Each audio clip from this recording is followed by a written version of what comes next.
What up, YouTube? It's your boy Luke for Prez, back with another video. Hope everyone's doing well out there.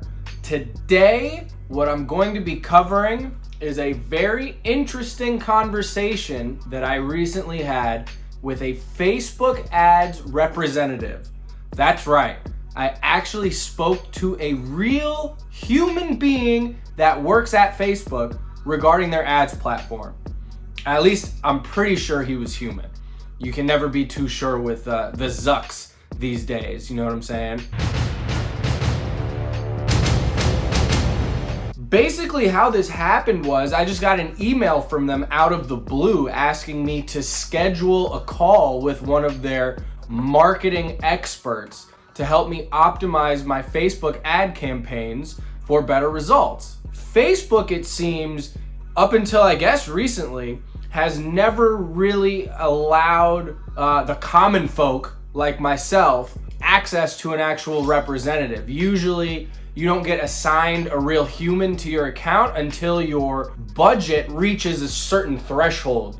I don't know what that threshold was, and I don't know exactly what changed in their policies, but suddenly they were hitting me up to try to help me out, so that's cool. This is actually something that Google does pretty regularly with all of their customers. While my experiences speaking with the Google representatives have been moderately okay at best, the conversation I had with this particular Facebook representative was actually extremely helpful. The reason why I'm lukewarm on the conversations that I've had with Google Ads representatives in the past is because, well, there's actually a couple reasons. First of all, the conversation typically devolves from trying to help me out with my ads to basically a sales pitch trying to convince me to spend more money on their platform. The second reason why I'm not too fond of the calls I've had with Google representatives is because it seems like Google is outsourcing this particular branch to different countries.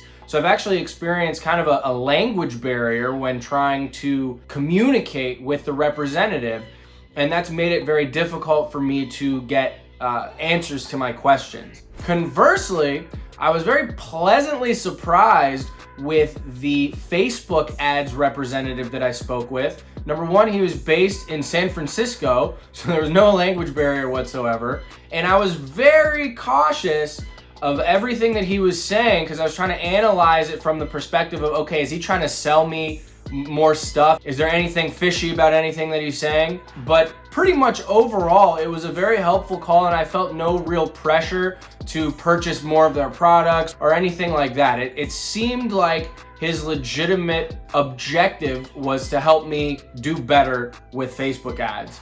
So, you know, that's good. I asked a number of questions, and our conversation covered a bunch of different topics. It was probably like 45 minutes long, actually. I was pretty impressed with how long he actually stayed on the phone with me. And I'm going to cover the highlights from that conversation for you guys today. I have compiled a list of my biggest takeaways that you can hopefully apply to any Facebook ad campaigns you're currently running or looking to get started on running. Maybe you can just refer back to these facts when creating these campaigns to make sure that you're on the right track and you're gonna get the most bang for your buck. Assuming, of course, the information that he gave me was accurate, which I'm pretty sure it is for the most part, because it is coming from the horse's mouth, if you will. Real live human being from Facebook. Before I dive in here, just to give you guys a quick refresher on my personal experience up to this point using Facebook ads to sell beats, I have only really seen success using a Facebook ads retargeting campaign, meaning targeting people that have already been to my website. Any kind of cold traffic prospecting campaign, up to this point, I have just not been able to get profitable over the long term, and it's been really frustrating. I actually made a video diving into my approach to the retargeting campaign that I will link to up above and below in the description, so you guys can check that out if you want some more information on it.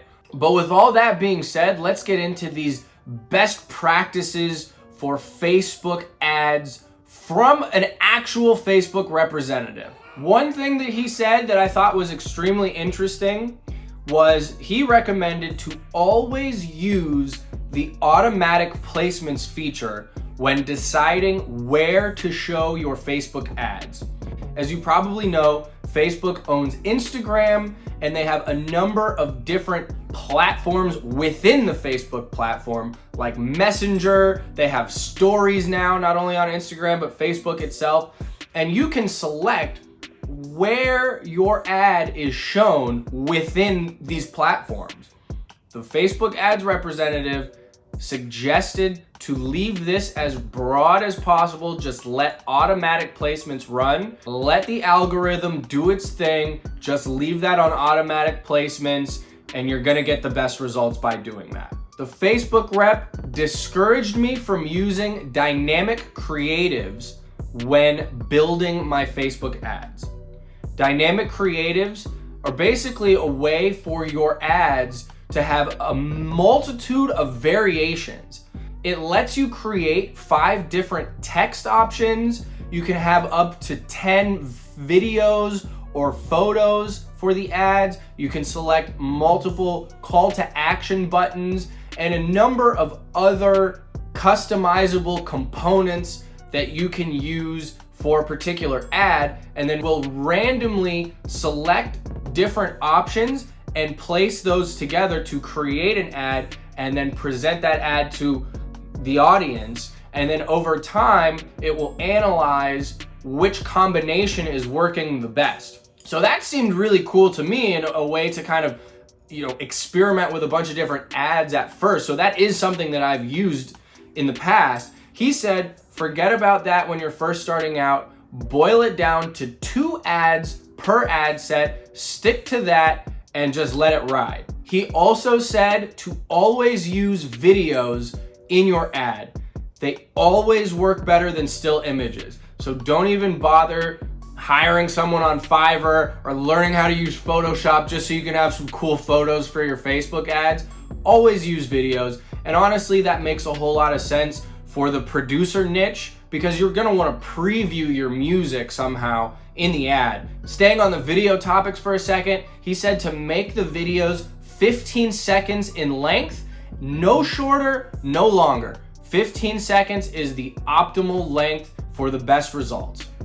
Kind of random, but that's what he said. He said if you're going to create a lookalike audience based on an email list that you have, that email list that the lookalike audience is based off of must have a minimum of 1,000 contacts for the lookalike audience to be effective.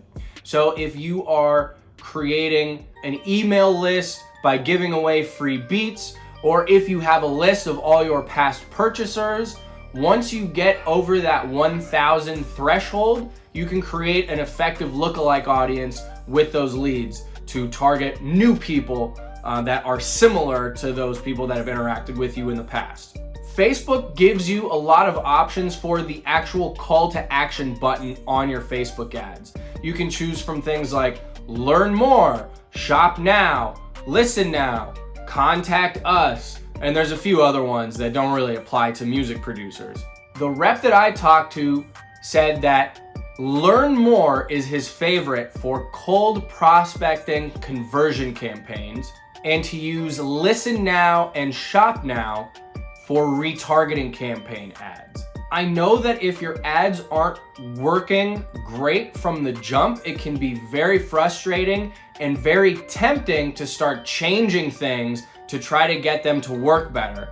But this rep said, leave your campaigns alone and let them run for at least 2 weeks before making any changes. That gives the Facebook algorithm enough time to learn who to show your ads to and then to optimize further. He said that process is 2 weeks minimum, and that's across the board regardless of really what you're selling. And the last thing that he said was the only thing where I wasn't sure if he was trying to sell me on spending more money or if this was really in the best interest of my campaign. So I am giving you that asterisk next to this last suggestion, but I am a former salesperson. I have years and years of sales experience So I have a pretty good ear for knowing when I'm getting pitched. You know what I mean? And I didn't feel like this guy was doing that. Whereas with the Google reps, I could tell right away when they were trying to get me to up my budget just for the sake of getting more money out of me. This Facebook ads rep said that you need to spend a minimum of $25 per day per ad set for your campaigns to be effective. So I've always experimented with smaller budgets than that, and maybe that is the reason why I haven't had success, especially with cold audience prospecting conversion campaigns. Based on the conversation overall, he really seemed like he was trying to help me out. And like I said, my prospecting conversion campaigns haven't been effective using a smaller daily budget. So basically, I'm willing to give this a try and see if it works. So take it with a grain of salt. I know that can be a lot of money, especially if you have a bunch of different ad sets going at once. It's a big investment in your business, especially if you're gonna have it run for a minimum of 2 weeks, as he suggests. But this is something that I am going to try. In fact, later today, I'm going to implement a lot of these suggestions into a new conversion campaign that I'll be running. And I actually have a follow-up call scheduled with the same rep a couple weeks from now, where we're gonna go over the results of the new campaign. I will make a follow-up video after that experience, sharing with you guys my results. So those were the main takeaways that I got from my call with this Facebook ads representative. Hopefully you guys have learned something. Hopefully this video has been helpful in some way. If you're enjoying this kind of content and you're a music producer looking for tips on how to optimize your beat sales, please consider liking this video, hitting the subscribe button, all that good algorithm-friendly YouTube stuff that your boy needs so desperately these days. And I will see you guys on the next one. Peace.